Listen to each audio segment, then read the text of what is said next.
Hello guys, salamat po si Jane Baron. Ayan, magluluto po tayo ng kahoy o kasaba. Ayan, so kailangan po natin gadgarin ang ating kahoy o ang ating kasaba. So ganyan lang guys, gadgarin natin lahat. So thank you po sa support niyo po sa ating premium. At ito na nga guys, hindi ko na masyadong binidyohan yun, tapos na. So kailangan natin pigain ang ating kasaba na nagatgan. At kailangan natin ang niyog. So kailangan gadgarin muna natin ang niyog. So ayan na guys, piga ko na ang ating kasaba. So, ito na rin ang ating gagamitin para ihalo natin ang niyog. Pero, kailangan po iluto natin ito sa asukal. Lagyan natin ng asukal. So, ayan po guys. Lagyan natin ng asukal. Yung katamtaman lang na alam nyo na matamis. Wala kasi akong stand guys. Kaya ganyan na lang. Hirapan ako.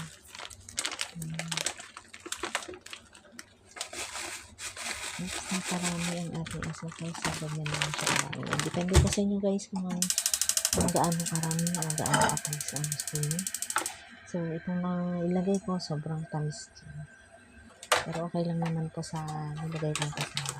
So, ayan guys, iluluto po natin ito sa mahinang apoy lang para hindi siya masunog. Hanggat mag-melt po yung ating asukal.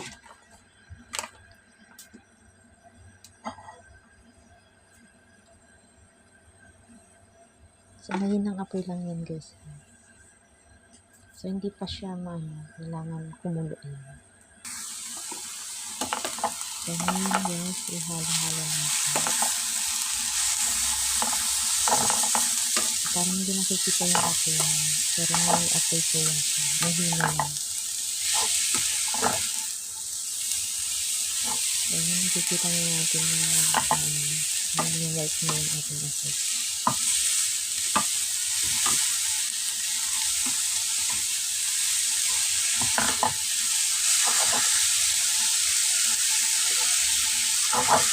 Para tayo nagluluto ito ng bukayo.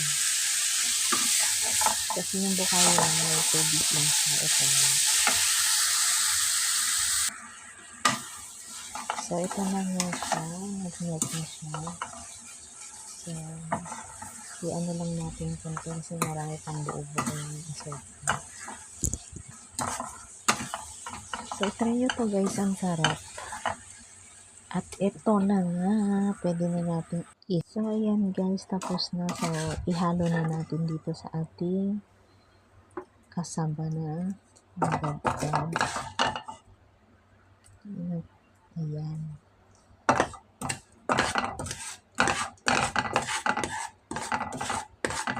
So, kailangan ilagay natin lahat. Ayan, matamis po yun. Ang matamis niya. Pero pag naluto na, hindi naman siya masyadong matamis. Medyo madamihan ko yung asukal. So, actually guys, yung isang niyog, hindi ko po siya inilagay yung kalahati na lang po guys. So, at yan, ihalo-halo lang natin siya. Para maihalo lahat. So, ito na nga guys, at magbabalot na tayo. Ayan. So mangkahoy po ito guys. So, ganyan lang siya guys.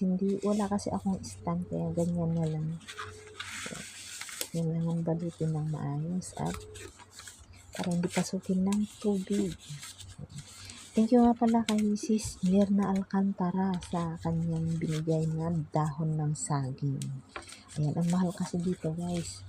So, ayan, tuloy-tuloy lang yung sa pagbabalot guys.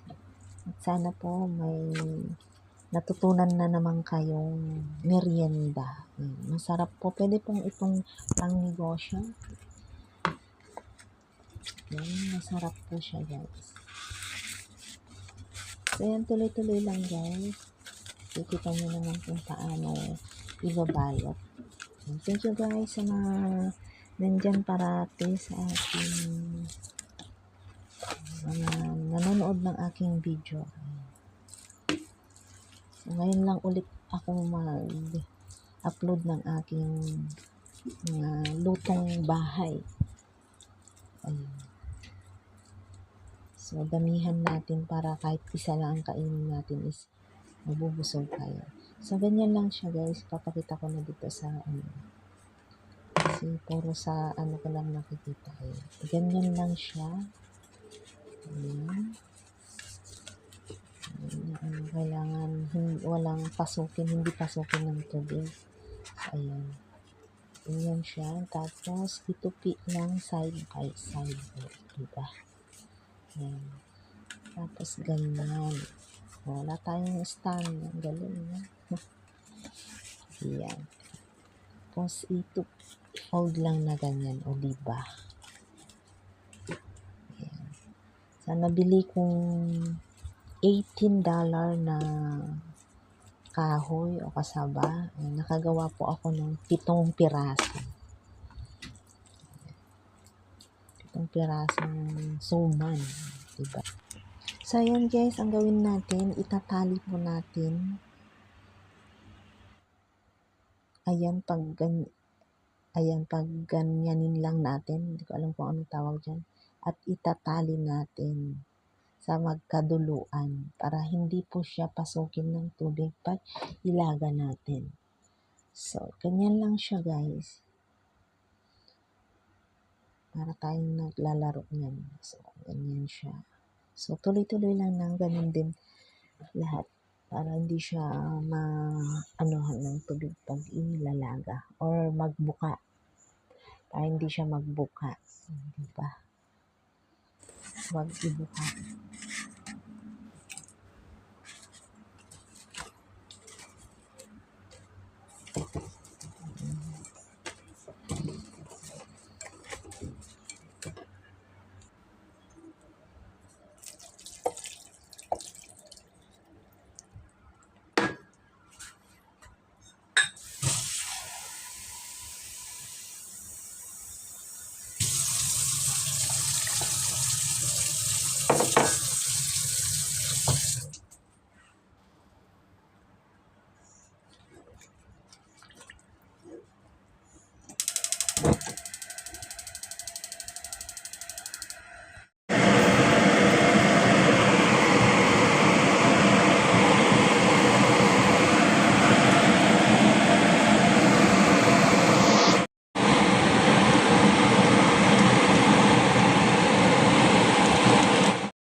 At ito na nga guys, luto na siya. Try natin, tignan natin kung ayan na. Tanggalin na natin sa ating lutuan. Medyo mahirap kunin. So, ayan na guys. So, ito na nga ang ating suman na kamoteng kahoy. At ito na ang kanyang itsura. Ayan guys, sorry. Ang sarap po niya guys. Ayan, thank you for watching guys. Bye-bye!